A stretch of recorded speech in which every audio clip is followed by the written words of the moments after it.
નમસ્કાર ધોરણ 6ના વહાલા વિદ્યાર્થી મિત્રો, આજે આપણે આ વિડીયો લેક્ચરની અંદર ગુજરાત સરકાર દ્વારા જે નવી સ્વ અધ્યયન પોથી આપવામાં આવેલી છે તેમાં ભાગ નંબર 4 એમાં સામાજિક વિજ્ઞાન વિષયનો પાઠ નંબર 4 છે ભારતની પ્રારંભિક રાજ્ય વ્યવસ્થા એમનું સંપૂર્ણ સોલ્યુશન આપણે આ વિડીયો લેક્ચરમાં જોવાના છીએ। સાથે સાથે જો તમારે આની પીડીએફ જોઈતી હોય તો નીચે ડિસ્ક્રિપ્શન બોક્સની અંદર આપણે આપણી એપ્લિકેશનની લિંક આપેલી છે, ત્યાંથી તમને મળી જશે।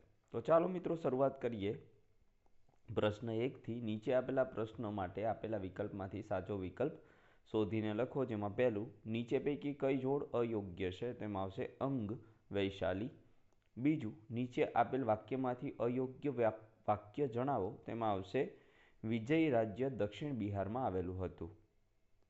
ત્રીજું જનપદ એટલે શું, તો માણસના વસવાટનું એક ક્ષેત્ર। ચોથું ગોદાવરી નદીના કિનારે કયું મહાજનપદ આવેલું હતું, તો એમાં આવશે અશ્મક। પાંચમું મગધ રાજ્યના વંશ અને શાસકોમાંથી કઈ જોડ સાચી નથી, તો એમાં આવશે હર્ષક વંશ ધનનંદ। છઠ્ઠું ગણરાજ્ય માટે નીચે પૈકી કયું વિધાન સુસંગત છે, તો એમાં આવશે ગણરાજ્યમાં પ્રત્યેક સભ્યને રાજા ગણવામાં આવતો નથી। સાતમું ગણરાજ્યમાં ભૂખરા રંગના શ્રીચિત્રિત વાસણોને શું કહેવામાં આવતું હતું, તો એમાં આવશે ધૂસરપાત્ર। આઠમું રાજાશાહી રાજ્યતંત્રમાં મગધ કોના સમયમાં શક્તિશાળી મહાજનપદ બન્યું હતું, તો એમાં આવશે બુદ્ધ। નવમું નીચે આપેલા વાક્યમાંથી સાચું વાક્ય પસંદ કરવાનું છે, તો મહાપદ્મનંદ ભારતનો સર્વપ્રથમ સામ્રાજ્ય નિર્માતા ગણાય છે। દસમું ગણરાજ્યમાં કઈ કઈ પ્રજા જોવા મળતી હતી, તો એમાં આવશે શાક્ય, વિદેલ અને મલ્લો। પ્રશ્ન નંબર 2 છે નીચેની ખાલી જગ્યા પૂરવાની, જેમાં પહેલું વૈદિક કાળમાં રાજ્ય વ્યવસ્થાનું સ્વરૂપ કબીલાઈ શાસન વ્યવસ્થા જેવું હતું। બીજું કંબોજ રાજ્યની રાજધાની લાજપુર હતી। ત્રીજું ધનનંદ નંદ વંશનો રાજા હતો।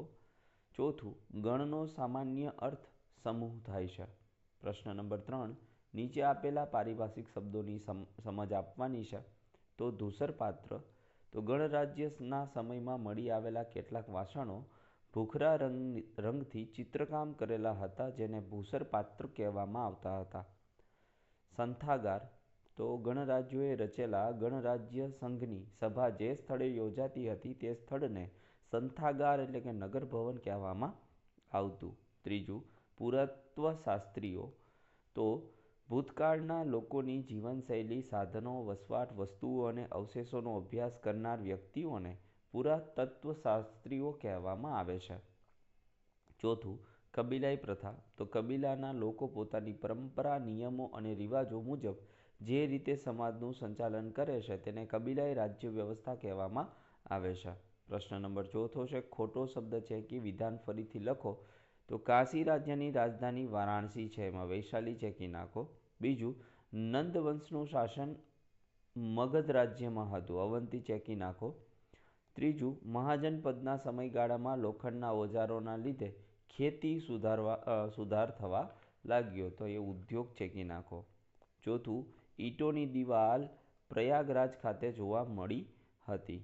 પાંચમું કુરુ મહાજનપદની રાજધાની ઇન્દ્રપ્રસ્થ હતી, અહીંયા કુચીનારા ચેકી નાખો।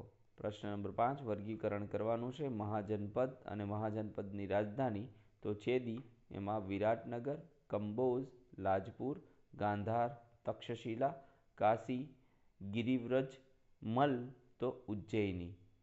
પ્રશ્ન નંબર 6 નીચે આપેલા પ્રશ્નોના 1-2 વાક્યમાં ઉત્તર લખવાના છે, જેમાં પહેલું યમુના અને નર્મદા નદી વચ્ચે કયું મહાજનપદ આવેલું હતું, તો યમુના અને નર્મદા નદી વચ્ચે છેદી મહાજનપદ આવેલું હતું। બીજું કયા રાજ્યમાં પ્રમુખની પસંદગી ચૂંટણી કરીને થતી હતી, તો ગણરાજ્યમાં પ્રમુખની પસંદગી ચૂંટણી કરીને થતી હતી। ત્રીજું વજ્જી સંઘ રાજ્યનું પાટનગર કયું છે, તો વજ્જી સંઘ રાજ્યનું પાટનગર વૈશાલી હતું।